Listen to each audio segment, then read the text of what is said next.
তবে আজ আসি গুরুদেব। আজ আজ আমার মা কিসের জন্য অপেক্ষা করে আছে? মা অপেক্ষা করে আছে আজ আমি আসবো, আত্মজ্ঞান লাভ করে আসবো। পাঠশালায় পাঠানো আমাকে সার্থক হবে গুরুদেব। মা এমনি আশা করেই আছে, তবে আমি নিজের স্বার্থের জন্য একটু উত্তেজিত নই জানি। মায়ের করুণা মুক্তি দেখি শান্তি পাওয়ার আশায় রয়েছে। আসি তবে গুরুদেব।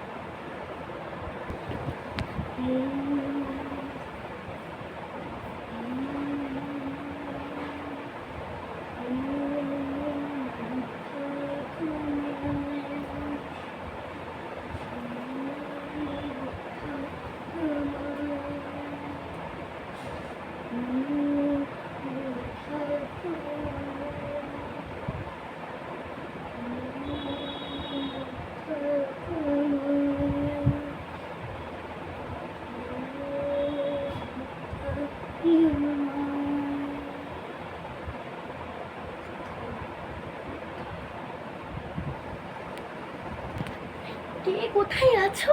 শিগগির এসো, রাজকন্যা বাড়ি ফিরে এসছে। জলদি জলদি। আরে তোর কি পোশাক আশাক? শীত পোশাক? তুই বৌদ্ধ ধর্ম গ্রহণ করেছিস? তুই বুদ্ধ হয়ে তুই হিন্দুর বাড়িতে পা রাখলি? এত আস্পর্ধা তোর! আমি জানতাম আপনি আমি ঢুকলে এই আচরণই করবেন, ওই জন্য আমি প্রস্তুত হয়ে এসেছি। না এই আবার তোর কোন হিমরোডে ঢুকলো রে? তোর জন্য আশা করে বসে আছি পাঠশালায় লেখাপড়া শিখে আসবি, তা না।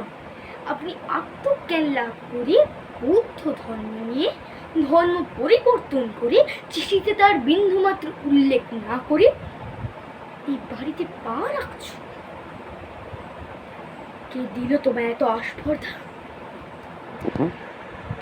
ভগবান বুদ্ধ। গুরু ব্রহ্মা গুরু বিষ্ণু গুরুরেব মহেশ্বরা গুরুরেব পরম ব্রহ্মা তস্मै শ্রী গুরবে নমঃ। গুরু ব্রহ্মার প্রথম শ্লোক মা। কেমন আনন্দে হয়ে যাচ্ছে না? উৎফুল্ল হচ্ছে না তোমার বুক এই মন্ত্র শুনে? না হচ্ছে না। তোর মতো একটা নোংরা মেয়েকে আমি জন্ম দিয়েছি, ভাবতেও পারছি না আমি। কই দেখি রে আমার নাতনি, কই দেখি দেখ। কি নাতনি? বলা তোর এসব পোশাক, মহারানী এভাবে কাঁদছে, ব্যাপার কি রে?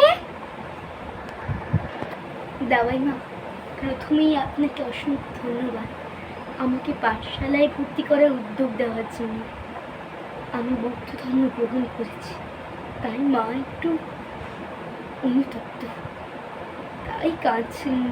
কিন্তু আপনি বুঝিয়ে বলুন না দাওয়াই মা, ধর্মের ভেদ হয় না, ধর্মের ভেদ হতে পারি না। বোঝান না আপনি মাকে।